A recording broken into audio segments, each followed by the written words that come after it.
Hi, everyone. Welcome back to English Podcast, the place where we explore big questions, small moments, and everything in between.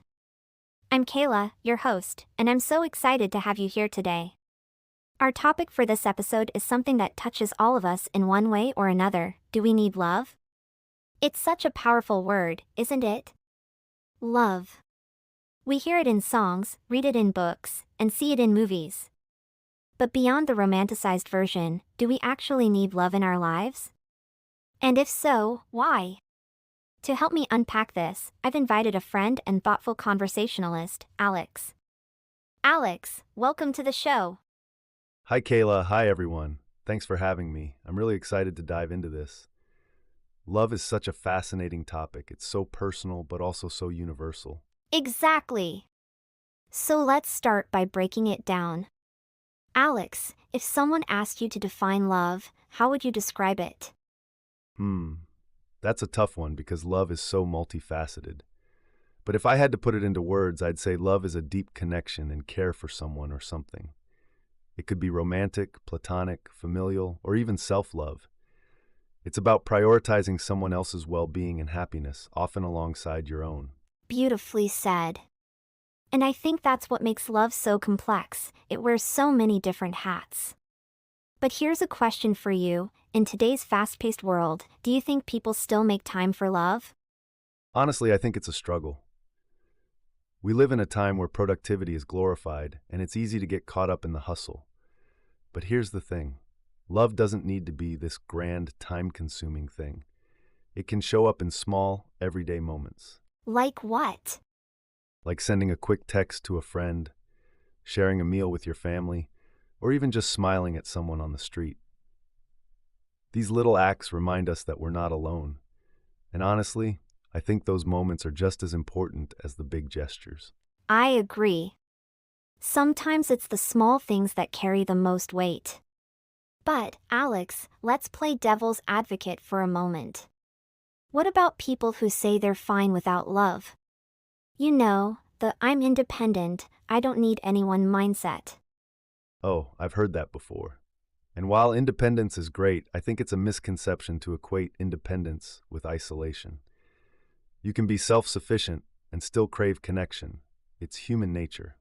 Even the most independent people often have a small circle they deeply care about. That's so true. And let's not forget, love doesn't always mean romance. I feel like society sometimes focuses too much on romantic love and forgets about all the other forms. Exactly. There's so much more to it.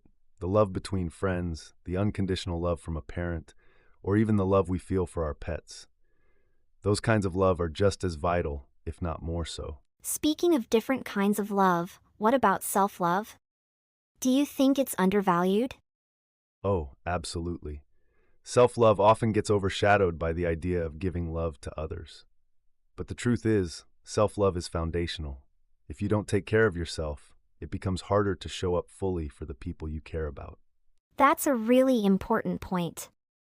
I think self-love is often misunderstood as being selfish, but in reality, it's about respect, respecting your needs, your boundaries, and your own worth. Exactly. It's like the oxygen mask analogy on a plane. You have to put your own mask on first before helping others. The same applies to love. Well said. Now let's shift gears a bit. What do you think about love as a motivator? For example, how it drives people to do incredible things, whether it's creating art, starting a movement, or simply being a better version of themselves. Oh, love is a huge motivator. It pushes us to grow, to sacrifice, and to dream bigger. Think about parents who work tirelessly to give their kids a better future, or artists who pour their emotions into their work. Love is often the spark behind those efforts. It really is. But I have to ask, what about the flip side? Love isn't always easy. It can be messy, painful, even heartbreaking. Does that mean it's not worth it? Not at all. I think the challenges of love are part of what make it meaningful. When we face difficulties in relationships, whether with others or ourselves, it teaches us resilience, empathy, and growth. It's not always perfect, but it's always worth it.